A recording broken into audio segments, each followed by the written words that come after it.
Hello, I'm Lisa Rose, the Festival Director for Queer Screen. Before we begin, I would like to acknowledge the traditional custodians on the land of where I'm streaming from, the Gadigal people of the Eora Nation, and pay my respects to their elders past and present. Sovereignty was never ceded in Australia. This was and always will be Aboriginal land. Welcome to this live Q&A that I'm hosting for one of our fabulous shorts packages in the 9th Queer Screen Film Fest, the Lesbian shorts. And I have a couple of filmmakers here to talk about their film. So I'm going to welcome them on. Hello. Hello, Teresa. Hello, Julian. Thank you for being here. You are both from the film For the Record, Autumn Elegy. If you could just both introduce yourself and what your role was with the film, that would be fabulous. Oh, ladies first. Okay. I directed the movie. Julian was kind enough to call me up and invite me in, and I was the director. Fabulous. And I'm the creator, writer, and showrunner of the series For the Record, and this is one of the episodes from that series. Yeah, so I actually didn't even know that. I didn't know that until I was researching this Q&A, that it was actually a series that so it's a series that aired in Canada. What sort of network was it just was it online, or how did it work? Yeah, so it like you folks have ABC, we have CBC, which is the Canadian Broadcasting Corporation, so our public broadcaster, and they have a streaming service called CBC Gem. So this show was commissioned by them and aired on CBC Gem. And then we recently just sold to Media One, which is a French distributor and format rights salesman. So now we're going out and trying to sell it to the rest of the world. So then it's an anthology series, correct? And so the premise of the series is all about, is it like music that inspires moments in people's lives? Have I got that right?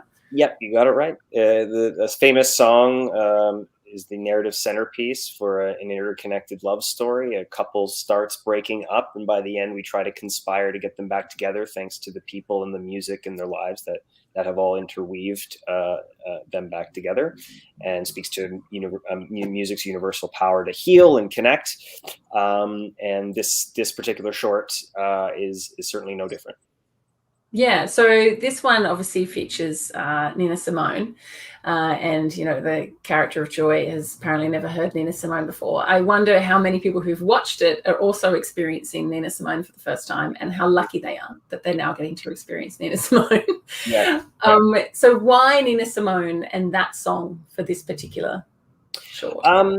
It came out of this crazy image I had one night. I'm sure Teresa can attest to this as a writer herself.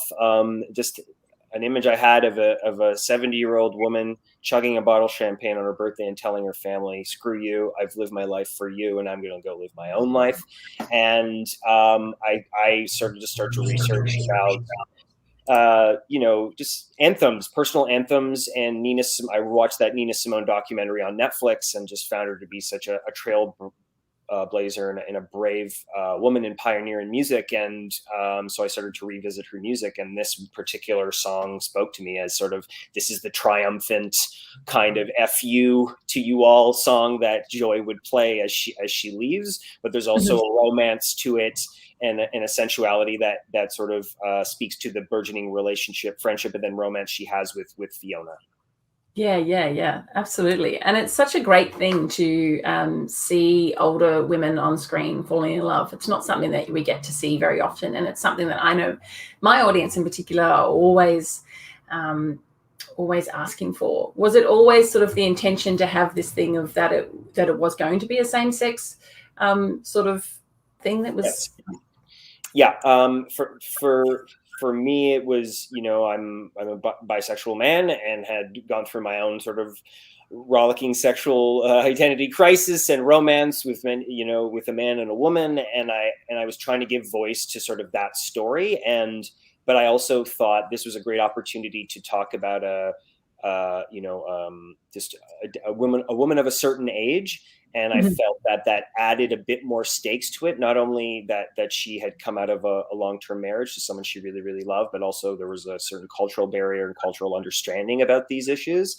And so rather than sort of frame it as the typical white guy going through his thing, this felt like just a bit more stronger. And one of our staff writers had just gone recently to Japan and had come back with a ton of research about the Japanese experience, but also their love of Korean soap operas. There's sort of this cohort of older Japanese women who are sort of stands for Korean soap operas. So I just found that to be this really lovely kind of thread that we could sort of bring through the entire story. Yeah, right. Okay. So then in terms of the casting, like Teresa, were you involved with the casting at all? I'm not sure exactly how it works in Land of Television, if the director of an episode is involved in the casting, but the cast is fabulous. It was the cast is amazing, and Lisa and Julian obviously were at the front of that, and then there was a part of the process where they would show me tape of different actors and say, this is who we're thinking, this is who we're thinking. And so there was a collaboration there. And we were very fortunate, especially with the actresses we ended up with for Fiona and Joy, who were just great to work with and unbelievably professional and desperate to be in love with each other. We had to keep telling them not to know it so much. I mean, they were so attracted to each other and so happy to be playing that, but that we had to explain over and over and over again that there's an obstacle here. There's huge obstacles here, so you can't play the attraction quote so hard from the get-go. Right. Yeah.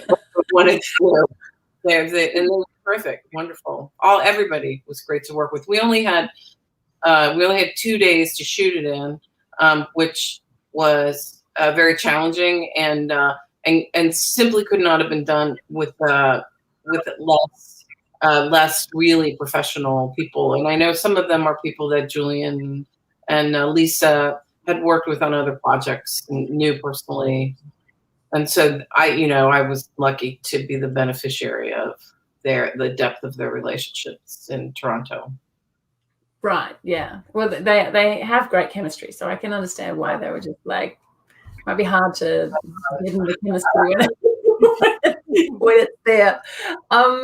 So obviously one of the other big elements of the film is the intergenerational sort of relationship of Joy's character, and particularly for her daughter. And I just wanted to talk a little bit about that sort of, the sort of research that you might have done into that, and how, that thing of that expectations that people sort of have, of their parents and grandparents when they're adults. Like I've spoken to my parents about it, and that, they're in their 70s, and they said they just get to this point in their life where they really don't give a shit anymore about what people think. And so they're just like, nah. That was a rippling question, but you know what I'm I agree with you, and I thought it would just be more dramatically interesting if the so-called progressive middle-aged woman was actually not so progressive and internalizes her own bitterness at her own. We don't really talk about it, but she's had her own failed marriage, and also was devoted to her own father, so just can't understand now why her mother was just like, now be alone like she is and be happy in her old age. And I think it's someone who's wrestling with their own insecurity, and seeing someone that they could potentially have control over kind of break away from that and feel envious about it. But at the end of the day, she's still rooted in devotion and love to her parents and her mother, and being a good grandmother to her grandkids. We see that side of her at the party. I think even as she's trying to be protective, I know, Teresa was just so good about bringing up the nuance in all of this. So they felt like the characters had, just outside of just what was on the page, they just had a larger life to them. They're three-dimensional, and it's not just the evil stepmother. It comes from a motivated place, and but also it comes out of a place of love as well. Yeah, because absolutely. Because I think it's just that, when someone basically kind of rips open a closet, so to speak, and it's that thing of you're expecting your parent to be the same your whole life, and Correct. People change. Yes, funnily enough. Mm-hmm. Who knew? Could you talk a little bit about? So you said that how many days did you say you shot for? Yes, no, you heard me the first time. 2 days. 1, 2. Yeah. I feel you've got some feelings about that, Teresa, as a director. That you were It wasn't even that. There was this, because it was a series, and they were really. I thought I was good at shooting on a shoestring. These guys are incredible. We had a beautiful DP who actually knew how to. It was really very, very, very fast and dirty. And in the middle of it, they were like, and now we're going to take 45 minutes off of your day, and we're going to give it to this other director, because Fiona has a moment in the next episode where she's FaceTiming with her daughter who's in Florida, right? Florida. Yeah. And I was like, I don't care about the next episode at all. I just didn't care. But they were adamant. I lost an hour. They were like, off with your head. And it worked. It did work out. It worked out. They also, I felt like they had a really beautiful editor who I never spent any time with in the room, who was really doing magic with what the footage that we had. But Teresa did weigh in on that process. Obviously, you sent her cuts. Yeah. I wasn't. Yeah. But because this was happening during COVID, right. as a trick, and on a shoestring budget, you are dealing with those time constraints. And I will always have a special place for Teresa in my heart that she did just roll with the punches, because it is run and gun, and it's certainly a way of working that I would prefer to move on from and try now to, bigger budgets, more time, but the time can always be filled. You can have 10 days to shoot a 5-minute movie and still fill those days. So, it is about being economical, but also you just need to afford time that the director can have with the actors, so you can get those nuances and capture that, because it's such a character piece and a relationship you're building from the bottom. It is so important that you do have that time. You really can't rush it. So I still, look in awe at how we sort of, Teresa was able to get her days, but also how we just pulled it off in general. And then, finding that in the editing room. But again, having a wonderful DOP who was able to catch a lot of stuff, you're able to allow the visuals, the music to sort of fill in the film, and really elevate it to something that feels like it has scope and emotion and feeling. Yeah, great. I should have said at the beginning, if you've had any questions or comments, you obviously can send them in the chat, and I will put them up on the screen. So obviously, how many episodes were in the series? Is it 6 episodes? And you do follow Fiona into the next one, and she and Joy have gotten together by that point. They're going to have a commitment ceremony, and Fiona's trying to get her daughter, who's pregnant, to come back home to Canada in time for it. And then it follows the pregnant daughter's story. She wants to experience the drop, which is the drop usually in an EDM electronic music song, live at a concert, so the baby can feel it. It's sort of her version of like, it's good for the baby. It's like Mozart, And then things start to spiral out of control, and she has to have the baby in a car driven by my character, who's sort of the original couple from the first episode. So it's sort of this really weird full circle fun thing that happens. But 6 episodes in total. So have you found that some of the episodes have been picked up by festivals because of the themes that are in the particular? Is this one have done it more than others, or have there been others? This one's been the most. This in the first episode, because the first episode is just this couple breaking up, divvying up their vinyl collections. We see all this famous music, but it's really, heartfelt and emotional, and everyone can relate to that messy breakup story and sort of dividing up the spoils. So that's what played at South by Southwest, and I think probably where maybe you folks might have found it. But then we have our third episode, which is a Guess Who's Coming to Dinner in reverse, where my character meets his Black girlfriend's parents for the first time, and they get into this war over cultural appropriation in music, and that's playing at Holly Shorts next week in Los Angeles. Yeah, and then that's going to Marseille Web Fest, I think, as well. So I think this is still the fan favorite. It's the one on CBC that gets the most retention, and people just seem to love it, just because it's just so emotional and honest and genuine. Yep. Yeah. That's exactly it. I've totally forgotten my next question. What was it? I was the oh my god, what was it? I've gone blank. It was about music. Yeah. So you said, there's a lot of famous music. So, and I can't imagine you had a massive budget. How was challenging was it to license that music? It is challenging, but we had a great music supervisor who had the relationship with Universal Music, and I'd made a short film of the first episode, and as a proof of concept, and sort of they sent it to Universal, and they really liked it and sort of wanted to get more into like licensing their tracks to independent filmmakers at a reduced rate. So we were able to organize that and sort of make the song the story in a way. And that's sort of how the relationship happened. But it is still very tricky. Like, I think if we tried to make a 1-hour version of the series, they'd have to produce it because the rights are full rights are just so expensive.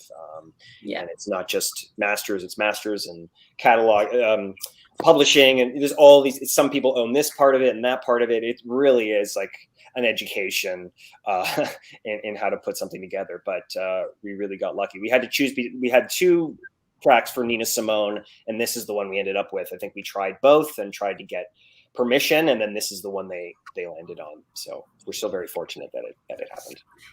It's a great song. It is. A great song. Well, I think that pretty much wraps it up. So I just want to thank you both so much for joining me for this chat. It's such a beautiful film. It is definitely one of the favorites, judging by the audience votes that we've been getting and the feedback we've been getting in that package. So I want to thank you so much for joining me and for making the film, because it is really, as a programmer for a queer festival, that we're always looking for diverse casts of age and race and things like that, and to see things that are so intergenerational and also just focusing on older people is just a wonderful thing. So thank you very much. Thank you. And it's wonderful to have this wonderful festival in existence. So thank you for all your hard work, and also to Teresa for just being such a female trailblazer in the world of television and film. She's laughing at me, but it's true. And she was the first one that we thought of for this, because I think her perspective on this kind of a story is just second to none. So we were so honored that she joined it, and forever grateful that she did, and helped us realize the story and helped me with the script and fine tuning it, and so we're just so happy with the result. And next time we'll do it in 5 days. Yeah, I should actually ask the one final: is it completed now? Was there ever a chance going to be a second season, or is it made the story made sense? Perhaps I'm pitching a 1-hour version, but it's also going to be tied to Media One and what they want to do. But we have interest in a remake, so a French remake and a Korean remake of the series. So it's quite possible there won't be a second season, but this will live on as other kind of series. I just think it's a great format of famous song as the anchor for each episode. It's sort of song as the IP, kind of sells itself. So if you can sort out the rights and all that, it's like music and love, connection, all these things that we all crave these days. It's a slam dunk. So we shall see. We'll let you know. Well, fingers crossed that it turns up in Australia and people can see the rest of it. Yes, we'll let you know. Yes. Okay. Thank you both so much. I really appreciate it. All right. Thank Bye. you. Bye.